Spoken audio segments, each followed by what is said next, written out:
The message pierced through the void like a desperate whisper. At the Deep Space Monitoring Station Arcturus, Lieutenant Commander Raj Patel jolted awake as his neural interface pinged an anomaly. The signal was unlike anything in their database, a crystalline song that somehow conveyed pure terror. "Control, this is Patel.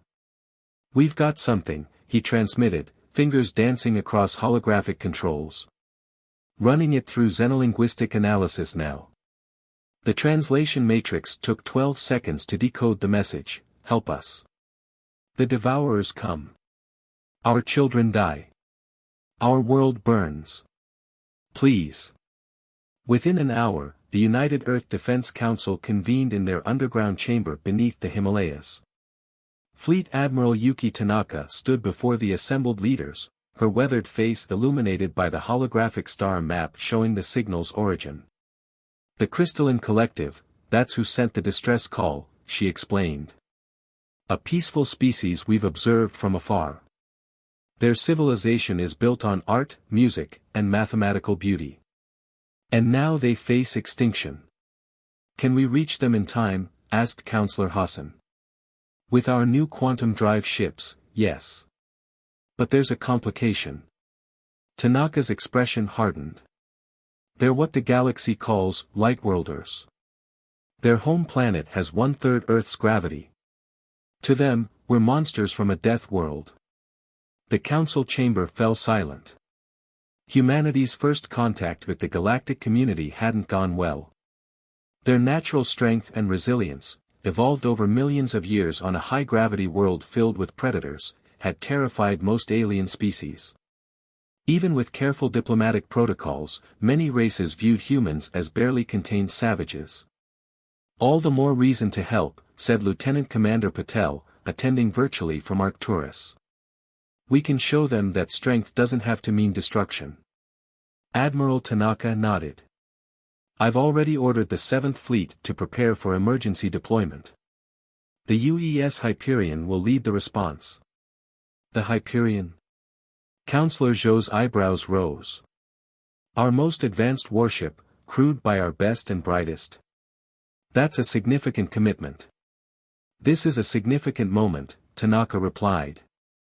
"We've spent decades trying to prove we're more than Deathworlders. Now we can demonstrate it through action." Aboard the Hyperion, Captain Nadia Volkov reviewed the mission briefing. The ship hummed around her, its quantum drive cores charging for the jump. Her crew, a testament to Earth's unity and diversity, worked with practiced efficiency. "Engineering reports all systems ready," announced Commander Jackson, her XO. "But there's something you should see." The main screen displayed an energy signature analysis from the distress call's origin. "The Devourers," Jackson explained. "We've detected similar patterns before. They're a hive-mind species that consumes everything in their path, resources, technology, living beings. All absorbed into their collective." Volkov studied the data, her enhanced reflexes, another gift from Earth's harsh evolution, allowing her to process information faster than most baseline humans. "How many ships do they typically deploy?"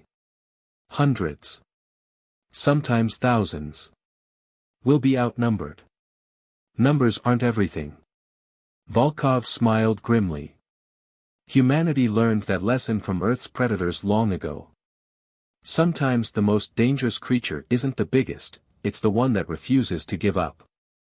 The Hyperion's quantum drive spooled up, its exotic matter core preparing to tear a hole through spacetime. Volkov addressed her crew through the ship's neural network. "We're about to answer the first distress call humanity has received from another species. They're expecting monsters. Let's show them that sometimes, you need monsters on your side." The massive warship vanished in a flash of quantum fire, leading the 7th Fleet to battle. Humanity was about to remind the galaxy that evolution on a death world hadn't just made them strong, it had taught them to protect those who couldn't protect themselves. The Hyperion emerged from quantum space into chaos. The crystalline world of Haven glittered beneath them, its surface scarred by orbital bombardment. Devourer ships swarmed like locusts, their biomechanical forms consuming everything in their path. Multiple contacts, announced Lieutenant Wei from Tactical. Reading 300+ hostile vessels. They're stripping the orbital stations for resources. Captain Volkov's enhanced vision tracked multiple targets simultaneously. Status of planetary shields. Holding, but failing, Commander Jackson reported. The Crystalline Collective's defensive technology is impressive, but it's being overwhelmed. Ground forces are breaching in multiple sectors. Volkov activated the fleet-wide command channel. All ships, combat formation Delta. Prepare for emergency gravity protocols. She turned to her crew. Activate Death World compensation systems. Throughout the 7th Fleet, specialized systems engaged. Humans had learned early that their natural advantages came with a price. Their enhanced strength and reflexes could tear apart standard ships during combat maneuvers. The compensation systems let them fight at full capacity. First contact package ready, Communications Officer Rodriguez reported. The collective is responding. A hologram materialized on the bridge, a crystalline being whose faceted form caught the light like living diamond. Earth vessels, it sang in translated harmonics, you risk yourselves for strangers. That's what humanity does, Volkov replied. We're implementing evacuation protocols now. Can your people reach the designated safe zones? The young ones and sacred archives are already moving. But the devourers. The crystalline beings' harmonics shifted to discord. They adapt. They learn. They cannot be reasoned with. Neither could Earth's predators, Volkov smiled. That's why we learn to be stronger. The devourers noticed the human fleet. Their swarm shifted, hundreds of ships moving with hideous synchronization. Energy beams lashed out, targeting the Hyperion. Evasive pattern Sigma. Volkov commanded. The massive warship moved with impossible grace, its Death World crew withstanding forces that would kill most species. The Devourer beams struck empty space. They're trying to establish their neural link, Wei reported. Attempting to integrate our ships into their network. Bad idea. Volkov nodded to her cybersecurity team. They launched their counterattack, viral code designed to exploit the very unity that made the Devourers strong. Where most species saw the hive mind as unstoppable, humanity recognized it as a vulnerability. The first wave of Devourer ships hesitated, their perfect coordination faltering. The 7th Fleet struck. Rail guns accelerated projectiles to relativistic speeds. Plasma lances burned through biomechanical armor. The humans fought with controlled fury, each ship moving independently yet part of a greater strategy. Their adaptation algorithms are struggling, Jackson observed. They can't predict our movements. That's what happens when you fight Deathworlders, Volkov replied. We don't follow patterns. We break them. The Devourers launched their counterattack.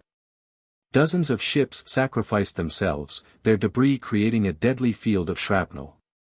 Others released swarms of smaller craft, overwhelming defensive systems through sheer numbers. Hull breach, Deck 7. Wei shouted. Emergency containment holding. Volkov watched the tactical display, her enhanced mind processing combat data faster than any computer. The Devourers were learning, but so were the humans. Each engagement taught them more about their enemy's capabilities. All ships, execute maneuver Thanatos, she commanded. The human fleet split apart, each vessel becoming a separate threat. The Devourer swarm tried to adapt, spreading thin to engage multiple targets. That was their mistake. Launch the Nova warheads, Volkov ordered. The specialized weapons detonated, creating localized gravity wells that tore apart the scattered Devourer formation. Ships designed for unified action found themselves isolated, cut off from their hive mind. The crystalline being watched in awe as the humans systematically dismantled forces that had seemed unstoppable. You fight like nothing we've ever seen. We fight like we evolved, Volkov replied. On a world that taught us survival comes before glory. She turned to her crew. Prepare for ground deployment. The real battle's just beginning. The 7th Fleet had bloodied the Devourers, but the enemy still held multiple landing zones on Haven's surface. Now humanity would show the galaxy another truth about Deathworlders: they were even more dangerous on solid ground. The ground shook as human drop pods pierced Haven's atmosphere. Inside the lead pod, Major Kenzo Ishikawa checked his powered armor systems one final time. Earth's gravity generators kept his muscles from atrophying in space, but nothing could replicate the thrill of actual combat deployment. Remember, his voice carried to all deployed units: minimum force. These crystals break easily. The pods crashed through crystalline spires, each impact precisely calculated. Haven's lower gravity meant humans could jump incredible distances, but it also meant they had to control their strength carefully. One misplaced step could shatter the very structures they fought to protect. Through his neural link, Kenzo watched the Devourer ground forces advancing. They moved like a living tide, each drone connected to the hive, breaking down everything in their path into raw materials. The Crystalline Collective's defenders fought bravely, but their weapons barely slowed the invasion. "This is why they fear us," Lieutenant Reyes commented on the squad channel. "We're the only ones strong enough to fight monsters." The human forces engaged. In Haven's light gravity, their powered armor let them move like gods of war. Kenzo's squad leaped impossible distances, using minimal thrust to control their landings. Their weapons were calibrated specifically for this environment: sonic pulses that disrupted the Devourer's neural network without damaging crystalline structures. "Collective forces, fall back to defensive line Charlie," Kenzo ordered through the translator. "Let us handle the front line." The crystalline warriors retreated in perfect formation, their movements a dance of light and geometry. They'd never seen combat like this: humans fighting with controlled violence, each soldier moving independently yet part of a coordinated assault. Above, the space battle continued. The Hyperion led the 7th Fleet in a complex dance of its own, keeping the Devourer reinforcements at bay. Captain Volkov's strategy was working: divide the hive mind, force it to fight on multiple fronts. "Major, we've got something," Reyes called out. Her scanner had detected an anomaly in the Devourer pattern. "They're not just consuming resources. They're building something," Kenzo observed through shared visual feed. Deep in conquered territory, the Devourers were constructing massive structures. Not their usual resource processing centers, but something new. Something that pulsed with familiar energy. "They're adapting our quantum drive technology," he realized. "They're learning from us." The implications were staggering. If the Devourers mastered quantum drive technology, no world would be safe. They could strike anywhere, instantly, consuming entire civilizations before help arrived. "Captain Volkov," Kenzo transmitted to orbit. "We need a new strategy. Fast." The response came through their neural network, accompanied by tactical data. "Already on it, Major. The Collective's leaders have shown us something interesting about their world's crystal matrices. How do you feel about using the enemy's strength against them?" Kenzo smiled behind his visor. If there was one thing humans understood, it was turning disadvantages into weapons.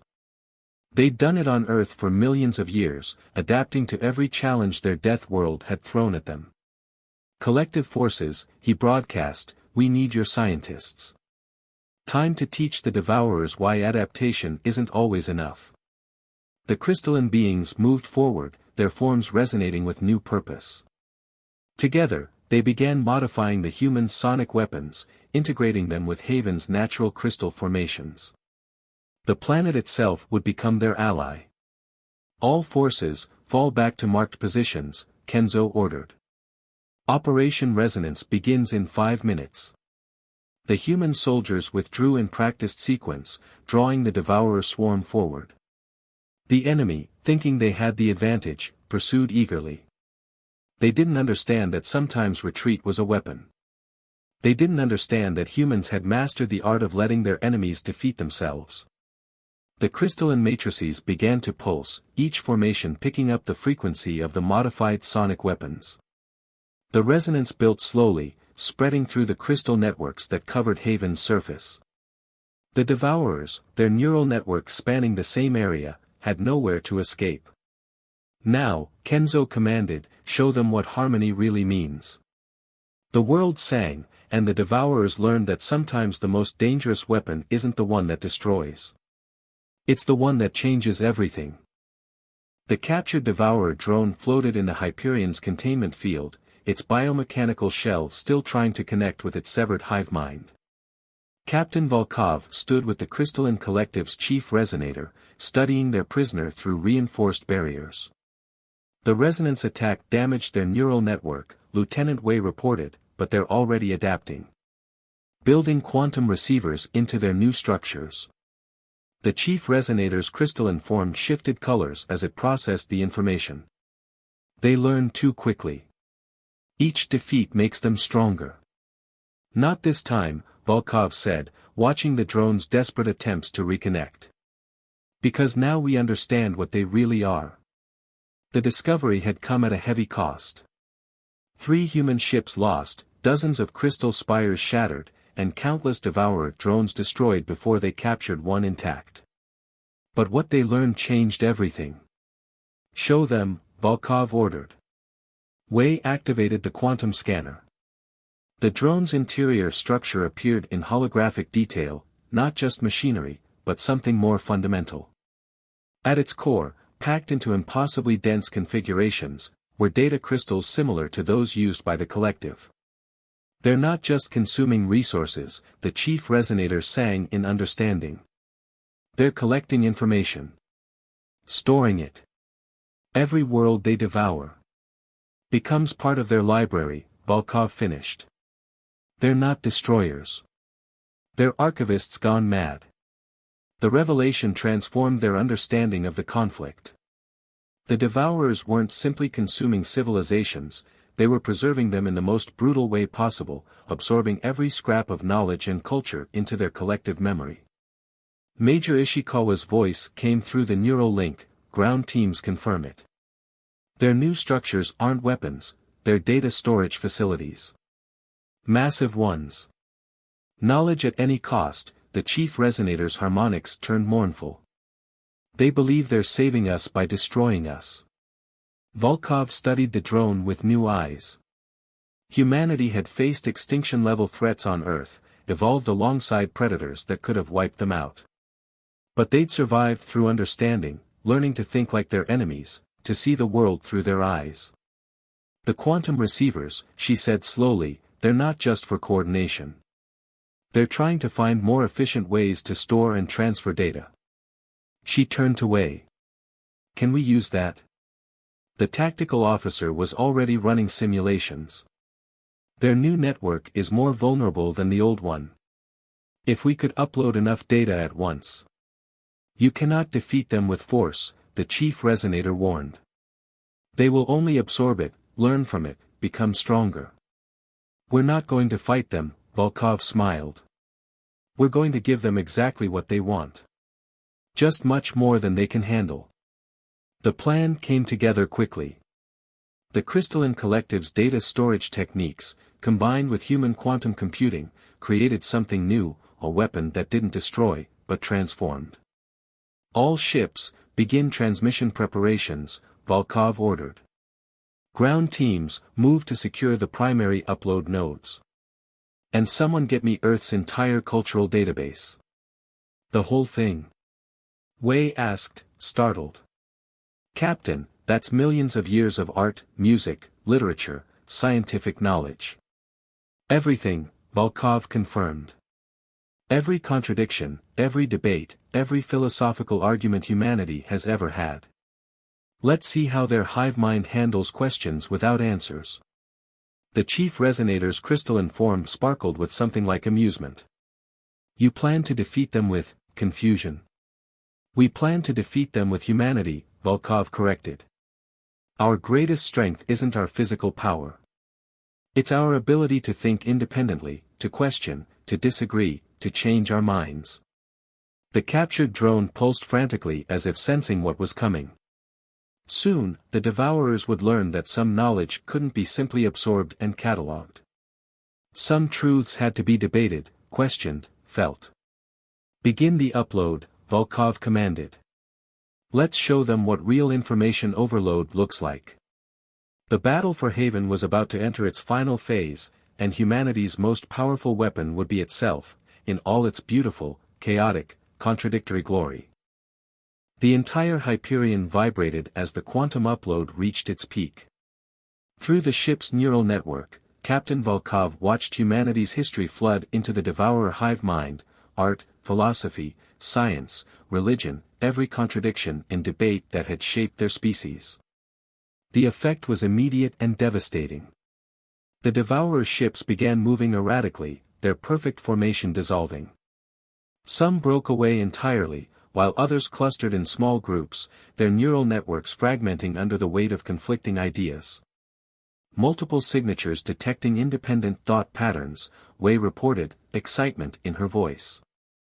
"The hive mind is fracturing." The chief resonator's crystalline form pulsed with amazement. "They cannot process the complexity. Your species' ability to hold opposing viewpoints is something no hive mind can handle," Volkov finished. "Unity through diversity, that's the real human strength." Major Ishikawa's ground forces reported similar chaos. Devourer drones stopped their advance, some even turning against each other as different interpretations of their primary directive emerged. The upload had introduced something the hive mind had never encountered: individual perspective. "Captain," Commander Jackson called out, "new energy signature detected. Massive quantum fluctuation at the heart of their fleet." The main screen showed a massive Devourer vessel emerging from quantum space, unlike anything they'd seen before. Its surface rippled with living metal, dozens of smaller ships being absorbed into its mass. "They're consolidating," Wei realized. "The remaining hive mind is pulling back into a single entity." "All ships, battle formation," Volkov commanded. "This is it, their final adaptation." The massive vessel struck first, its weapons combining technologies from 100 consumed civilizations. But the humans were ready. The Seventh Fleet moved with practiced precision, each ship acting independently yet part of a greater whole, unity without uniformity. "They're trying to purge the upload," Jackson reported. "Rejecting the complexity. Then let's give them something simpler to understand," Volkov smiled. "All ships, execute Operation Earthborn." The human fleet split into smaller groups, each adopting the hunting patterns of Earth's apex predators. Some struck like wolves in a pack, while others employed the patience of deep-sea hunters. The Devourer vessel couldn't adapt to multiple strategies simultaneously. On the ground, Ishikawa's forces worked with the Crystalline Collective, using Haven's crystal matrices to amplify the effects of the upload. Each spire became a beacon, broadcasting human consciousness into the hive mind's fractured networks. The massive vessel's attempts to maintain control became increasingly desperate. It tried to rewrite its own code, to purge the infection of individual thought, but the damage was done. The concept of personal choice, once introduced, couldn't be removed. "Their core is destabilizing," Wei announced. "The quantum storage systems are overloading." "All ships, fall back," Volkov ordered. "Let them make their choice." The Devourer vessel hung in space, its surface writhing as countless minds within fought for independence. Then, in a final act of adaptation, it made a decision that would reshape the galaxy. It chose to change. The quantum core pulsed once, twice, and then the massive ship began to dissolve. Not in destruction, but in transformation. Smaller vessels emerged, each now capable of independent thought while maintaining a voluntary connection to the whole. "They've done it," the chief resonator sang in wonder. "They've evolved." The newly independent Devourer ships broadcast a message, not in their old unified voice, but in a chorus of distinct perspectives: "We understand now. Unity does not require uniformity. Knowledge does not justify destruction. We choose to learn, not consume. As the human fleet watched, the transformed Devourers began helping to rebuild what they had destroyed. Their vast stored knowledge, combined with their new understanding of individual worth, made them powerful allies in restoration. Captain Volkov stood on Haven's surface weeks later, watching crystal spires rise from the ruins. Human engineers worked alongside collective artisans and reformed Devourer drones, each bringing their unique strengths to the reconstruction. The galaxy feared us because we were different, she told the assembled representatives of 3 species. But difference is what saved us all. The chief resonator's harmonics resonated with agreement. You have taught us that strength comes in many forms. That monsters can become protectors. A former Devourer drone, now an individual calling itself Archive, added its own perspective, and that the greatest evolution comes not from consuming knowledge, but from understanding it. Volkov looked up at the stars, thinking of Earth, the death world that had shaped humanity into something unique in the galaxy. Their strength had never been about pure power, but about adaptation, about turning weaknesses into advantages, about maintaining individuality while working together. We are all Deathworlders in our own way, she said. We all face extinction, change, rebirth. The trick is learning to do it together. Above them, the night sky sparkled with possibilities, and for the first time, 3 very different species looked toward the future not with fear, but with hope.